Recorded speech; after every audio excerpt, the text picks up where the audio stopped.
നമസ്കാരം. മണ്ഡലകാലം തുടങ്ങുന്നത് മുതൽ അവസാനിക്കുന്നത് വരെ എങ്ങനെയൊക്കെ ഭക്തരെ ബുദ്ധിമുട്ടിക്കാമോ അതെല്ലാം ചെയ്യുന്ന ഒരു സർക്കാർ. ആദ്യം സ്ത്രീ പ്രവേശനത്തിലൂടെ ശബരിമലയെ കലുഷിത ഭൂമിയാക്കി. ഇപ്പോൾ പമ്പയിലും നിലയ്ക്കലും സന്നിധാനത്തും അടക്കം ഭക്തരെ തടഞ്ഞു നിർത്തി ബുദ്ധിമുട്ടിക്കുന്നു. മതിയായ സൗകര്യങ്ങൾ ഒരുക്കാതെ ഭക്തരെ വേട്ടയാടുകയാണ് സർക്കാർ ചെയ്തുകൊണ്ടിരിക്കുന്നത്. കാനന യാത്രയിൽ തുടങ്ങി സന്നിധാനം വരെ കടുത്ത അസൗകര്യങ്ങളിൽ ഭക്തർ വീർപ്പുമുട്ടുകയാണ്.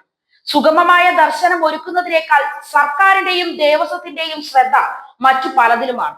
ഒരു ദിവസം 1 ലക്ഷത്തിലധികം തീർത്ഥാടകർക്ക് ദർശനം പൂർത്തിയാക്കാമെന്നിരിക്കെ ഇത് 40,000-ആയി നിജപ്പെടുത്തിയത് ദുരൂഹമാണ്. നിലയ്ക്കലിൽ നിന്ന് KSRTC ആശ്രയിക്കുന്ന ഭക്തർക്ക് മതിയായ സുരക്ഷ ഒരുക്കുന്നില്ല. പഴക്കമുള്ള KSRTC ബസ്സുകളിൽ അറവുമാടുകളെ പോലെ കുത്തിനിറച്ചാണ് ഭക്തരെ കൊണ്ടുപോകുന്നത്. തീർത്ഥാടകർ നേരിടുന്ന ഈ ദുരിതം ചർച്ചയാക്കാൻ പ്രതിപക്ഷവും തയ്യാറാവുന്നില്ല. ശബരിമലയിലെ തീർത്ഥാടക നിരക്ക് നിയന്ത്രണത്തിൽ നിർണായക പങ്ക് 18-ാം പടി കേന്ദ്രീകരിച്ചാണ്. ദേവഹിതം അനുകൂലമെങ്കിൽ താന്ത്രിക വിധി പ്രകാരവും വാസ്തുശാസ്ത്രവും അനുസരിച്ചും 18-ാം പടി പുനരുദ്ധീകരിക്കേണ്ട കാലമായി. ശബരിമലയിൽ ശ്രീകോവിലിനോളം പ്രാധാന്യമുണ്ട് 18-ാം പടിക്കും. ഐതിഹ്യപരമായി പല വ്യാഖ്യാനങ്ങൾ ഉണ്ടെങ്കിലും 18 മലകളുടെ ദേവതകളെ കുടിയിരുത്തിയ സ്ഥാനം എന്നതിനാണ് പ്രാധാന്യം. കാനനദേവനായ അയ്യപ്പനെ വണങ്ങുന്നതിന് മുമ്പ് 18 മലദൈവങ്ങളെയും തൊഴുത പടി കയറുന്ന സങ്കല്പമാണിവിടെ. 18 മലദേവതകളെ ആവാഹിച്ച് ഗിരിദേവതാ സങ്കല്പത്തിലാണ് പടിപൂജ. ഉച്ചപൂജാ വേളയിൽ ഹവിസ് പടിയിൽ തൂകുന്നുമുണ്ട്. നട തുറക്കുമ്പോൾ മുതൽ 18-ാം പടി കയറാനുള്ള തീർത്ഥാടകരുടെ നീണ്ട നിരയാണ്. തിരക്കേറുന്ന ദിനങ്ങളിൽ ദർശനത്തിനുള്ള കാത്തുനിൽപ്പ് മണിക്കൂറുകൾ നീളും. വ്രതം നോറ്റ് ഇരുമുടിക്കെട്ടുമായി വേണം 18-ാം പടി കയറാൻ. ഭക്തജന ബാഹുല്യം എത്ര കണ്ട് വർദ്ധിച്ചാലും 5 അടി വീതിയുള്ള പടിയിൽ കൂടിയെ ഇരുമുടിക്കെട്ടുമായി എത്തിയ മുഴുവൻ തീർത്ഥാടകരും കടന്നുപോകും. 18-ാം പടിക്ക് മേൽപ്പുര വന്നതോടെ പടിയുടെ വീതി വീണ്ടും കുറഞ്ഞു. ഭക്തരെ സഹായിക്കുന്നതിന് ഇരുവശത്തുമായി 2 ഡസൻ പോലീസുകാർ കൂടി നിലയുറപ്പിക്കുന്നതോടെ ഭക്തർക്ക് കയറാനുള്ള ഇടം 3 അടിയിലും കുറവാകും.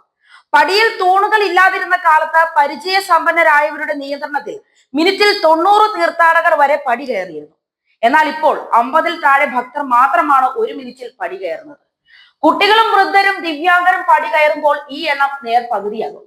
ഈ തിരക്കിനിടയിലും പോലീസിന് ചില ചില്ലറ PR ജോലിയുമുണ്ട്. പോലീസിന്റെ സേവനം ക്യാമറയിൽ പകർത്താൻ അത്യാവശ്യ സൗകര്യം ഒരുക്കുന്നതും പടി കയറ്റത്തിന്റെ വേഗത ചിലപ്പോൾ കുറയ്ക്കുന്നു.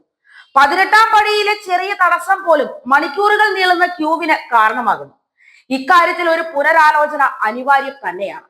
ദേവഹിതത്തോടെ 18-ാം പടിയുടെ പുനരുദ്ധാരണം നടത്തുക തന്നെ വേണം. വാസ്തുശാസ്ത്രം അനുസരിച്ചും താന്ത്രിക വിധി പ്രകാരവും 18-ാം പടിക്ക് വീതി കൂട്ടാവുന്നതാണ് എന്ന് വിദഗ്ധർ തന്നെ പറയുന്നു. പുരാതന നിർമ്മിതി ആയതിനാലും കാനന ക്ഷേത്രം എന്ന പ്രത്യേകത കൊണ്ട് നിലവിലുള്ള 18-ാം പടിക്ക് ഒരു മാറ്റവും വരുത്താതെ ഇരുവശങ്ങളിലുമായി പടിയുടെ പുനരുദ്ധാരണം നടത്താമെന്നാണ് വാസ്തുശാസ്ത്ര പണ്ഡിതരുടെ അഭിപ്രായം. നിലവിലുള്ളതിന്റെ 3 ഇരട്ടി ഭക്തർക്ക് ഇതോടെ 18-ാം പടി കയറി അയ്യപ്പ ദർശനം നടത്താനും സാധിക്കും. എന്നാൽ ഇതിനൊന്നും സർക്കാരോ ദേവസ്വമോ തയ്യാറാകുന്നില്ല.